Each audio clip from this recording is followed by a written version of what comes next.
With summer well underway, we're all trying to get outside more, whether it's going camping or just taking a walk. And while we instinctively feel that being around nature is good for us, it turns out that the connection between our brains and the natural world goes a lot deeper than just feeling relaxed. With that in mind, we wanted to re-release one of our recent Big Brains conversations with Professor Marc Berman, a leading neuroscientist at the University of Chicago. Berman's research shows that being outdoors isn't just pleasant, it's a psychological necessity. His work reveals that looking at nature, or even just listening to it, actually restores our attention, lowers our stress levels, and changes how our brains process information. Enjoy our conversation, and we'll see you back with a new episode soon. Big Brains is supported by the University of Chicago Graham School. We open the doors of UChicago to learners everywhere. Experience the university's distinctive approach to inquiry through our online and in-person courses in the liberal arts, culture, science, society, and more. Learn with eminent instructors and extraordinary peers in small interactive classes. Spring course registration opens February 6th. Visit graham.uchicago.edu/bigbrains. Have you ever finished a binge watching session and somehow you feel worse than when you started, when you thought you were going to be relaxed? You're wiped after work, you crash on the couch, you hit play on your favorite show, and you think you're going to relax. But later, all you feel is actually more drained. What's going on here? A lot of studies have shown that watching a lot of TV or streaming things on the internet is actually fatiguing, and people report feeling very irritable and distracted, after watching television or streaming things. Well, meet Marc Berman, a professor of psychology at the University of Chicago. And in the last few years, since the invention of the smartphone really, he's become obsessed with the science of attention. Things like that we think are all activities that kind of deplete our directed attention. We often mistake attention and focus for being just one thing. But the research has shown that there are actually many different kinds of attention, and the most important might be something he calls directed attention. Directed attention is where we as an individual person are choosing where to pay attention to, and that ability is sort of fatigable or depletable. We can only do it for so long. So if it's depletable, and doing the things we normally think of relaxing doesn't help, how do we replenish it? Well, to discover an answer, Berman had to invent a whole new field, environmental neuroscience. And the secret he found had to do with nature. So, being in parks and green spaces near trees, we're finding in a lot of our studies that interacting with that kind of stimulation can be really good for our brains and really good for our subsequent behavior. Berman became famous for a research project that you might have actually heard of before. It's called the Walk in the Park study, and it's simple but really powerful. People were given a test of their attention and their focus. One group took a walk in nature, while another went through an urban environment. But once they got back, they took another test. The people who walked in nature performed exceptionally better. And this result has been replicated over and over again. People have also found that brief walks in nature for kids with ADHD are as good as about a dose of Ritalin. And it doesn't even matter if the nature walk was enjoyable. Even during a freezing winter in January, people who spent time in nature gained measurable benefits in attention and focus. People walking in nature in the winter months get the same cognitive benefit as people walking in the summer months. So again, people aren't getting these cognitive benefits because they just like nature and therefore their mood is better and they show better cognitive improvements. There's something deeper going on. It's not about liking. It's also not just attention benefits. Berman's studies have shown that time spent in nature can have psychological benefits for mental health issues too. Now you have doctors in the UK and in Canada will actually prescribe nature walks for patients suffering from depression and anxiety. And even physical benefits on cardiovascular health and how quickly people recover from injuries. If you've got this stimulation out your window that's good for your brain, good for your attention, that potentially could have healing qualities. So that's just, really amazing. Now Berman has put everything he's learned into a new book, Nature and the Mind. And he wants us to use what they're discovering in environmental neuroscience to redesign the way we construct our cities, our homes, and our lives in general.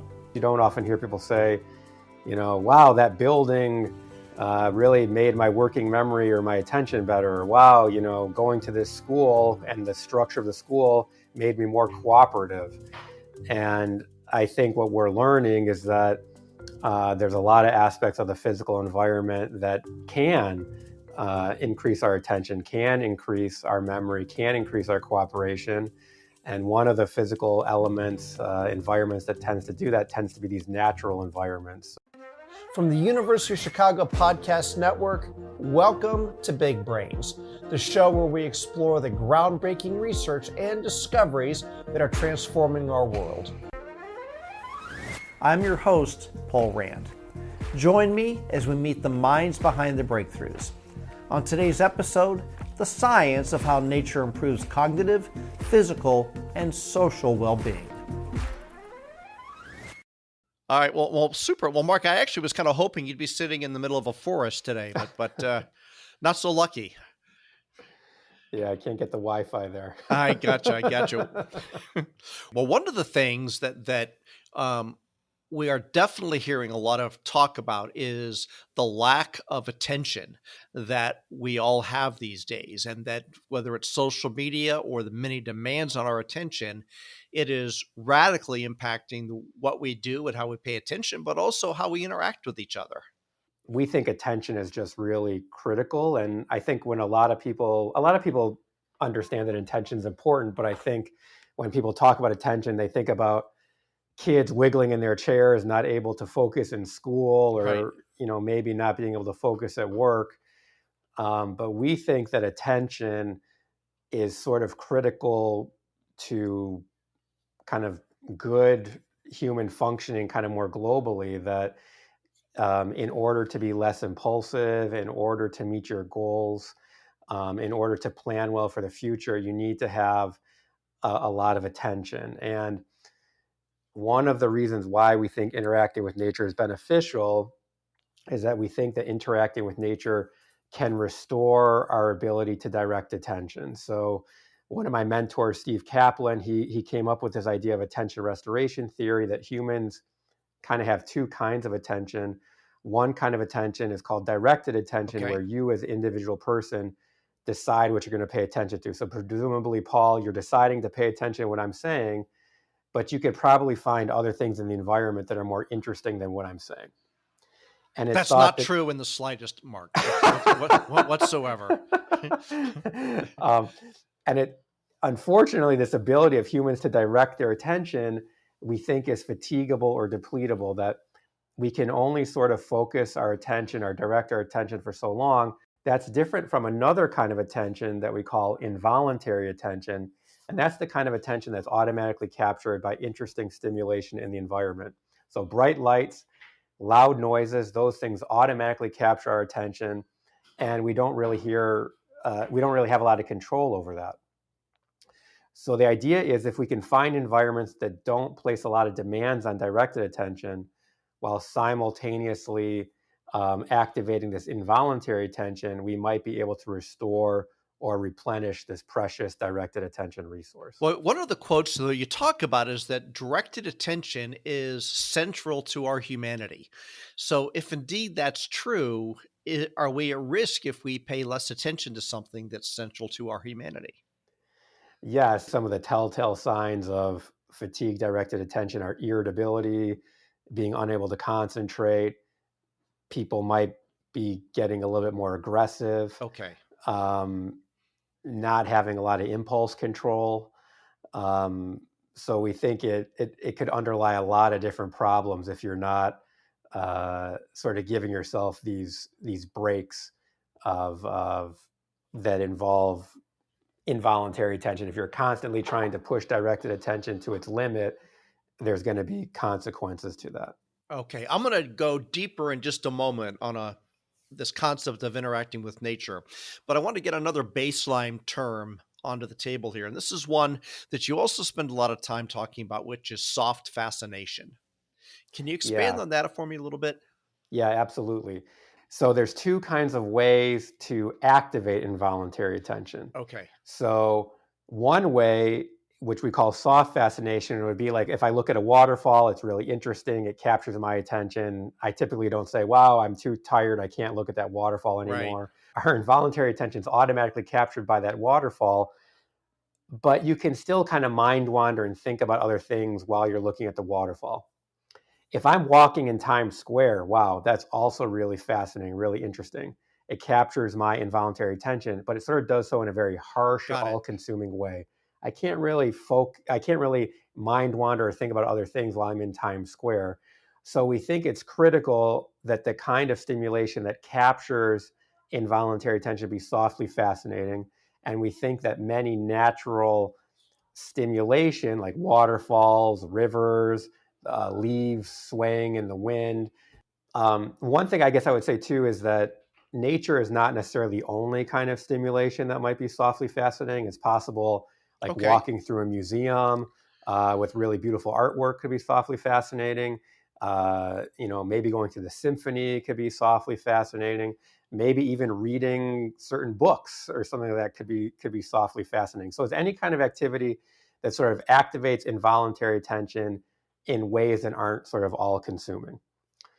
The other thing that I think is important is that we don't want to mix soft fascination with preference. So when we do some of our studies, people say, well, I don't really like nature very much, um, but they can still show improvements in their attention after interacting with nature. So you don't really even have to like the nature or necessarily like the softly fascinating stimulation to kind of get this benefit. But the thing about softly fascinating is me sitting in the dark is not softly fascinating. That may be relaxing, but it's not softly fascinating. So that's not going to cut it, is it?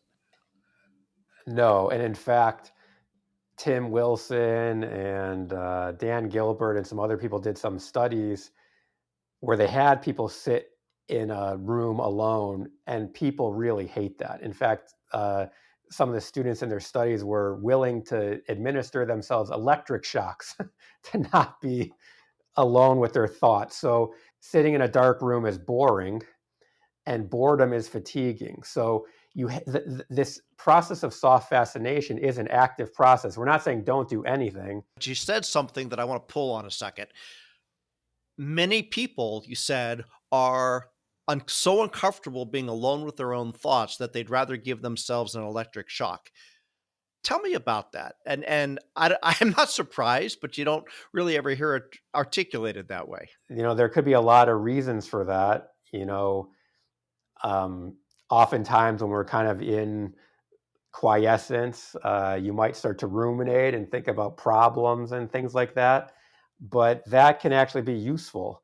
And being in a constant state of distraction might be beneficial for short periods of time when something bad happens. If you have a breakup or you do poorly on an exam, maybe it's good to distract yourself in those moments for a little while. But distraction only works in the short term, it doesn't work in the long term.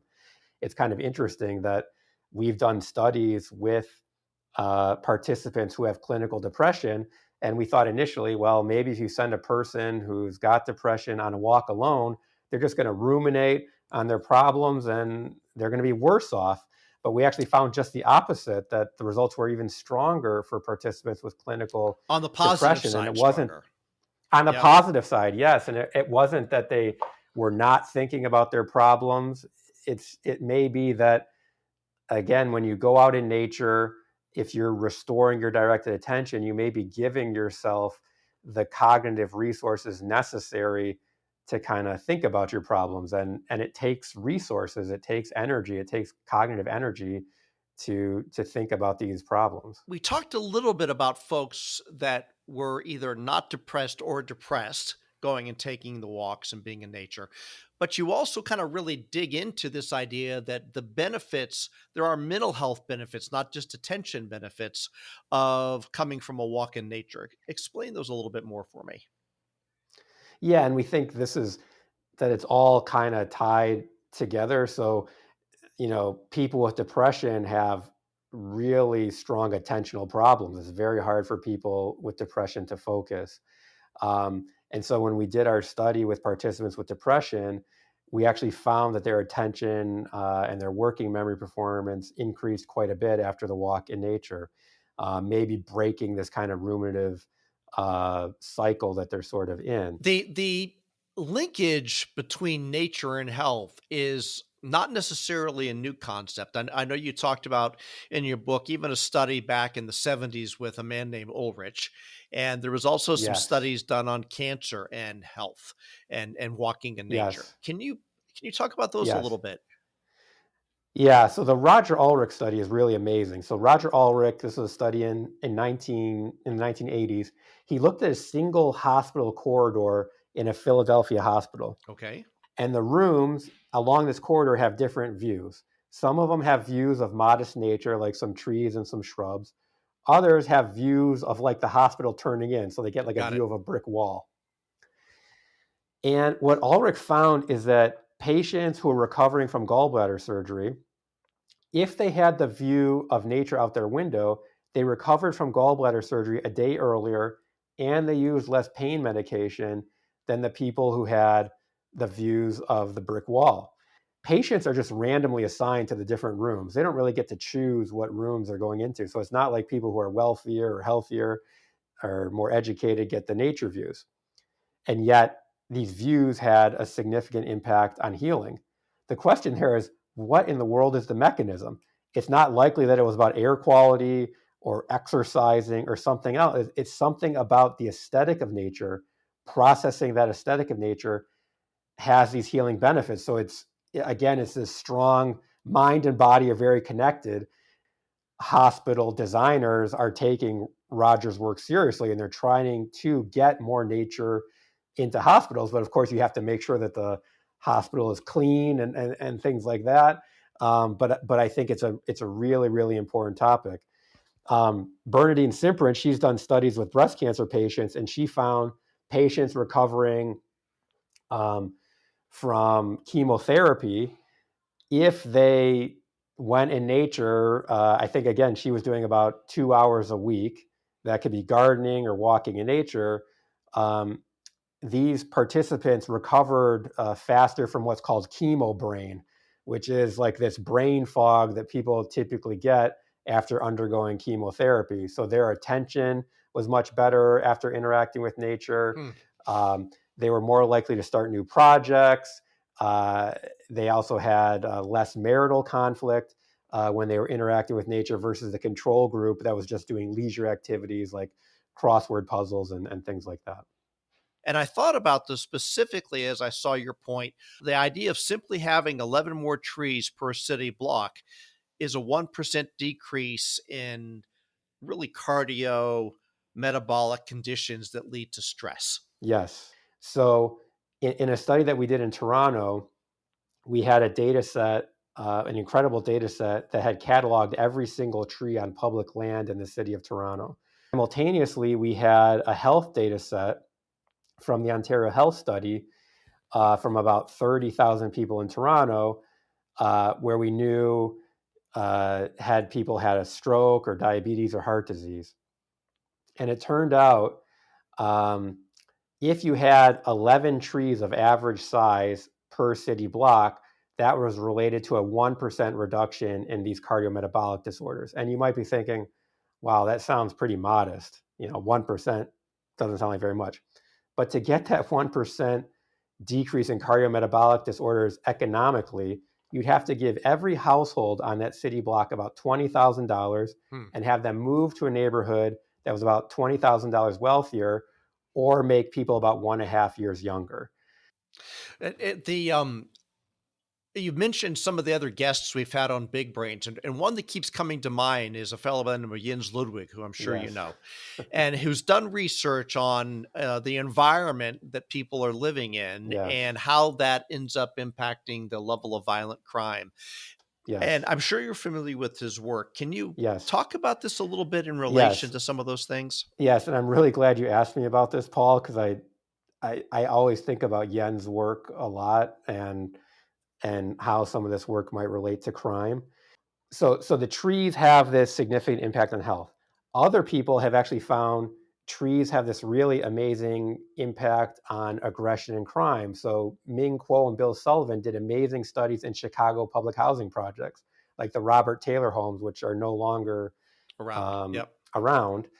And what they did is they looked at how much green space was out the windows of some of these different apartments and around the different apartments. And they found that in these public housing projects, the apartments that had more views of green space, there was less reports of aggression and less reported crimes. What's also interesting is that it wasn't the case that the residents that had the nature view were just staring out the window all day long, versus not a very, very, very implicit kind of effect. And so we built on those studies too, where we had cell phone trace data from 100,000 people in Chicago and 300,000 people in New York. It's a little bit creepy, but basically for a whole month, we knew where people lived and where they went for the entire month. Hmm. So what my student Kate Schertz did is she quantified how many times did people leave their neighborhood and go and visit a park. And it turns out that neighborhoods in Chicago where people left their neighborhood and went to visit a park, and the reason why we said you had to leave your neighborhood is because in wealthier neighborhoods, there are more parks in the neighborhood. So it's very easy to go Right. to the park. So we wanted to kind of control for that.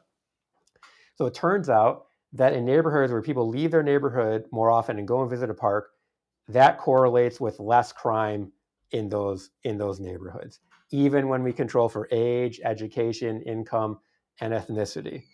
And the same results replicate in New York City. What's also interesting is that Kate also quantified how many times did people leave their neighborhood and go and visit a museum. Hmm. Maybe, again, because I said, it's possible that museums might be softly fascinating, but the effect was not there for the museum visits. It was specific to the park visits. What is it about being in nature, of all the options that could be out there, that helps us gather our thoughts in a soft attention kind of way better than other Yeah. ways? Why? What is it about nature that makes it softly fascinating? And we think there it has to do with actually some of the physical properties of nature. So one thing that distinguishes natural stimulation from a lot of other stimulation is that natural stimulation tends to have a lot of fractals. And so what I mean by a fractal is, if you imagine a snowflake has a characteristic shape. If you put that snowflake under a microscope and zoom in, you'll see a similar kind of shape. And if you zoom in even more, you'll see that same shape repeating. So it doesn't matter at what spatial scale you look at the snowflake, it's kind of got the same characteristic shape. So we say that the snowflake is sort of scale free. It doesn't matter at what spatial scale you look at, it's got the same shape. Or you can also say that that means that the snowflake is fractal.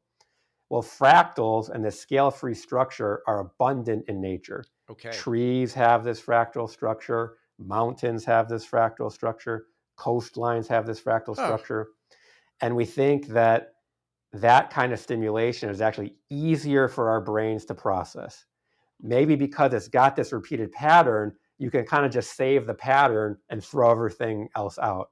Whereas in an urban environment, it's not very fractal. You've got all these sharp right-angled lines. If you look at a city, a mile away versus 50 meters away, it looks very, very different. Yep. And we think that actually might be more taxing to process. Another element to that might actually have to do with language. When I'm in nature, maybe I kind of just say, oh, there's some trees, grass, water. When I'm in an urban environment, I might say, oh, there's a Volkswagen Beetle, a Toyota Camry, Gothic architecture, subway, restaurant. I'm labeling all the different things. So it might have more objects that we kind of semantically label, which might make it more complex for us to process. Okay. And so what we actually find, and this kind of relates to another guest you had on the show, Wilma Bainbridge, we find that nature stimulation is less memorable than urban. And you might say, oh gosh, that's terrible. Memory is good. I want to be remembering stuff. But in this case, we think being more forgettable indicates that it's easier to process. And because nature stimulation is more forgettable, we think it's kind of easier for us to process and not as sticky as the urban stimulation, which might be gumming up our neural systems.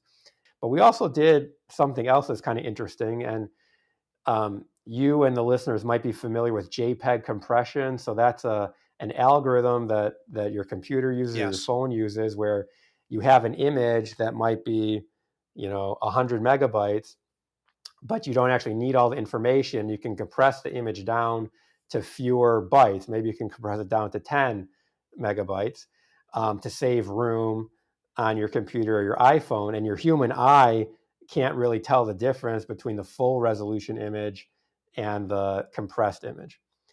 So what we thought is, do nature images get compressed down to fewer bytes than urban images? And sure enough, they do. So we think that's because in these natural images, there's a lot of high frequency information, like you can imagine little blades of grass or the little veins in a tree, where maybe our eye can't even see all that stimulation, and you can just throw away that information to compress the image down. Whereas in the built environment, it's like every line or edge seems to be critical, and you can't discard very much of the information. So maybe that's what our brains are doing too, is that because these natural images have all this repeated structure and this high frequency structure, maybe we can just throw away a lot of that information, which might be easier for our brains to process. And interestingly, one of the reasons why we find that nature images are less memorable than urban images is because they're more compressible.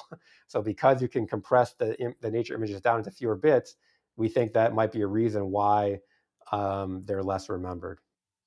Okay.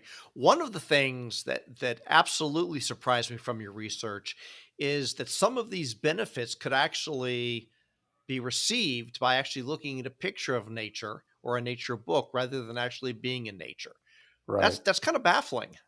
Yeah. So that actually suggests to us that there's something about the perceptual qualities of nature. So the fractalness, the curved edge structure, the entropy, that maybe our brain we evolved in nature, and maybe processing that stimulation um, is easier for our brains to process versus a lot of the stimulation in the urban environment. We don't I would say this though, that the effects of the simulated nature are not as strong as the real thing, but many of us don't have easy access to nature. Right. So it's really important to know that you can get some of these benefits even with these simulations of nature. Okay. And even going back to simulations, the idea of even having plastic plants, is that the same? Is that perception against a shape benefit, not necessarily other benefits? Right. So you're not going to maybe get a olfactory benefit from a fake plant.